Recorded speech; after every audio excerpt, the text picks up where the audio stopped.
So if you've got the cash, then I mean this does seem like the quickest option into getting residency in a foreign country. What other countries are deemed sort of popular destinations for this kind of scheme? There are many schemes. I think most people are fairly educated. The people who are looking at these options have actually done quite a lot of homework and a lot of research.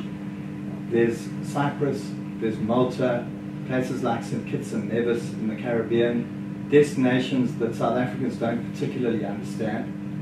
There's lots of concern around Cyprus and the Malta schemes, because what's happening is people are essentially buying citizenship, and there's a fundamental difference between the Portugal solution and buying citizenship. The EU, the greater EU and the stronger countries within the EU don't like people selling passports.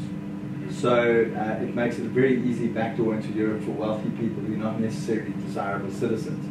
And so why we like Portugal is that by making the investment, you acquire a 5-year residency right, and throughout that 5-year period, you have to prove at regular intervals that your investment is still in the country, that you're still an upstanding citizen, you have got a clear criminal record, and that you in fact stay the minimum stay requirements, which are on average 7 days a year. So that's another huge benefit for South Africans, and I'll go into that now.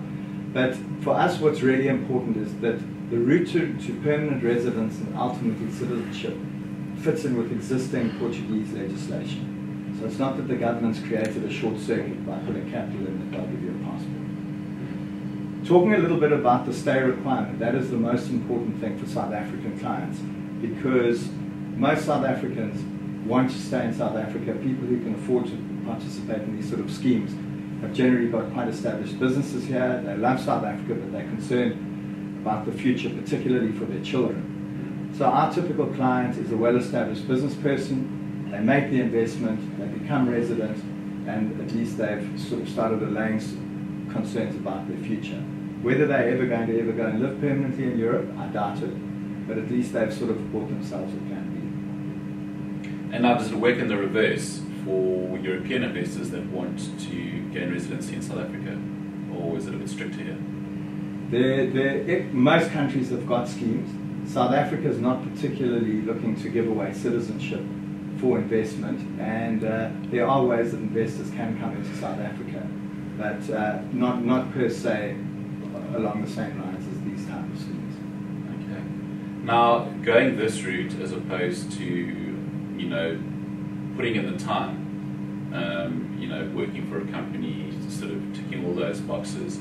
I mean, what I was going to ask is, if you can't afford the minimum, what is the minimum property rate? And if you can't afford that, what are the other options?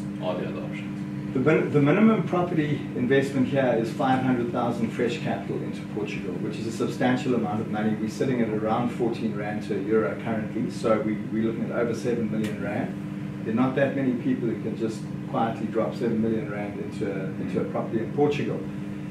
There are other opportunities on skilled visas into places like the United Kingdom, into places like Australia, but those countries are really becoming more and more difficult to get into for obvious reasons.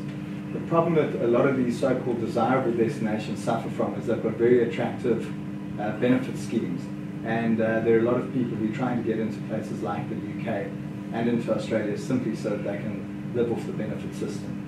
So those countries have made it more and more difficult. For instance, if you want to get residency by investment in the United Kingdom, each individual has to invest £2 million, which is probably close on 40 million Rand, and that's not per family application like Portugal, but it's per individual, so depending on how many of you there are.